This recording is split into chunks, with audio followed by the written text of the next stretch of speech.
Who remembers the episode where Butters unintentionally becomes a pimp? Of course you do. It was voted the 8th best South Park episode according to a fan countdown. You know what I'm saying? But did you know this was based on a real scandal in 2009? Dressed as a pimp and a prostitute. We not only expose these institutions, we allow them to lie. I'm not falling for it. But I heard Acorn helps pimps in their bitches. We aren't giving you anything, get out! In the episode Butters Bottom Bitch, Butters' classmates discover he has never kissed a girl at 8 years old, something Cartman deems as disgraceful and humiliates Butters in front of his classmates, having Butters get a severe wedgie on top of a flagpole. Fellas, my underwear are so far up my butt crack my legs are numb. Dude, you guys are not gonna believe this. You know what we just found out? Well, it turns out that Butters, our Butters, has never kissed a girl. Just trying to think, has Cartman kissed anyone other than Wendy? With a lot of these situations, Cartman throws his own insecurities on someone else and manipulates his peers to ridicule another person so attention is taken away from him, or makes Butters believe he hasn't when he actually has. But anyway, Clyde and Tolkien frantically run over with big news that Sally Dawson is selling kisses for $5. Oh boy, I sure am nervous. Nothing to be nervous about, Butters. You're finally going to become a man today. He prepares for his kiss like he's preparing for an actual date. Butters, I think you should reconsider this. How come? Dude, you don't want your first kiss to be something you paid for. It's supposed to be special. Oh God, why don't you go sit under a rainbow and write a poem, Cal? He gives Sally the $5 and gets his first kiss. This makes Butters feel like a real man. I love it how Stan and Carl don't move to congratulate him, and judging the fact that Butters gave into peer pressure from Cartman. Butters feels elated that he has finally become a real man to his friends. But it suddenly dawns on him that he is growing up and will have to deal with life's pressures such as bills and thinking about a career, and will even have to get rid of this smiling fella. This makes him come up with an elaborate plan to start making money and become financially independent. Fellas, do you like getting kisses?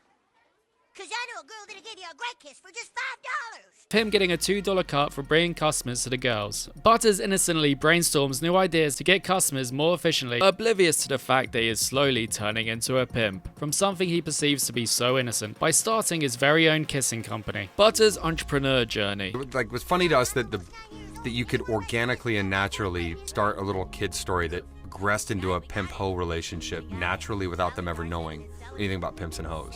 Butters holds a presentation for the girls on his kissing company, which has all the girls fully on board with Butters' business plan and even praising it. I think maybe we need to understand that some boys simply can't afford the $5 for a kiss. So what if we start also charging just $2 for a hug?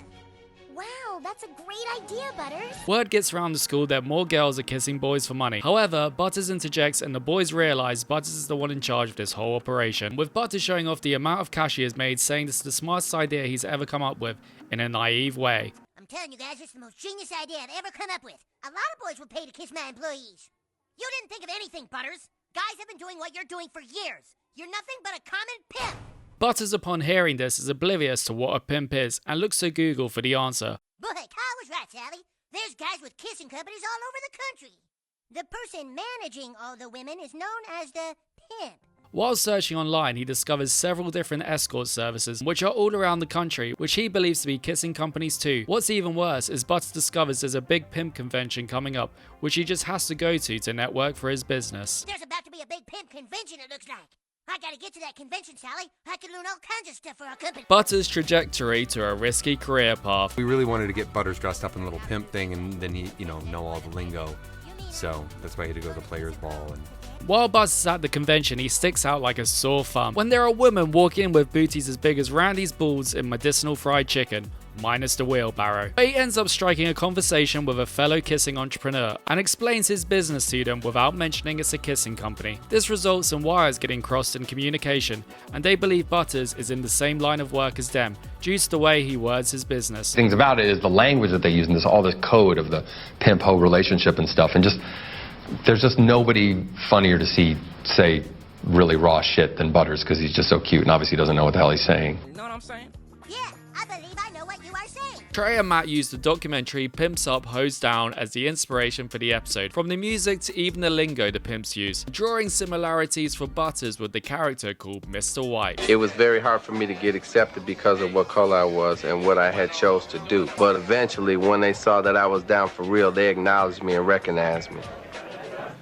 And that's why my name now, today, rings all across country. Everyone knows it's Butters. That's me. So I tripped me out because, you know what I'm saying, pimps was getting at them hoes, you know what I'm saying, you know, stomping down on them hoes. Country pimping, man, you know what I'm saying, you know, you pimping at a hoe, you know what I'm saying. I gotta be honest with you guys, I have no idea what he's saying. Truly, I'm lost. Butters, with this newfound wisdom, applies this to his own business. So wait, you're keeping all the money now? I just hold on to all the money. Just can't be trusted with it. We pool all the kissing money together, see? With him keeping the money from the girls, applying the same protocol as the pimps did, suddenly word of mouth starts going around in South Park that there's a new pimp in town that treats his employees right. You know, I heard a rumor about some new pimp up in Park County. They say he's real respectful. Lots of girls switching over to him. A pimp that respects his hoes? Sign my ass up. With Butters gaining new women for his company who are in fact escorts, looking completely out of place to Butters and the rest of the girls at his company. And that's $3,000 today for Charisse. Did I do good, Daddy? Really great work, bitch. It's no surprise that this business venture for Butters took off, no matter how seedy it is, as we've seen what a hard worker Butters is throughout the series, such as when he worked for an ice cream parlor in Dick and Balls, and even in the COVID specials when he sold NFTs, the Acorn pimp scandal. In the episode Butters Bottom Bitch, Butters goes to the Acorn organization looking for housing benefits and what corporate tax he should be filing under. He explains his kissing business to Acorn, thinking it's innocent, but Butters' naivety doesn't realize he is in fact running an escort service. This is referencing the very real Acorn scandal, who in the United States got hit by a massive controversy in September 2009, tainting the organization nationwide, which is why the South Park creators referenced it in this episode. The story is two young conservative activists, James O'Keefe and Hannah Giles, made their way to Acorn offices in multiple cities, seeking advice on how to run an illegal prostitution business. Dressed as a pimp and a prostitute, receiving assistance and advice from Acorn about how to do stuff like smuggling underage girls into the country and securing funding for their illegal prostitution business. I was like, I cannot believe they're actually falling for this, and not necessarily falling for it, but what can we get them to say next? O'Keefe says he's a filmmaker dedicated to exposing corruption he believes the mainstream media ignores. Later in response, Acorn fired multiple employees involved in any ill advice. However, the damage was already done, and very quickly the scandal, understandably,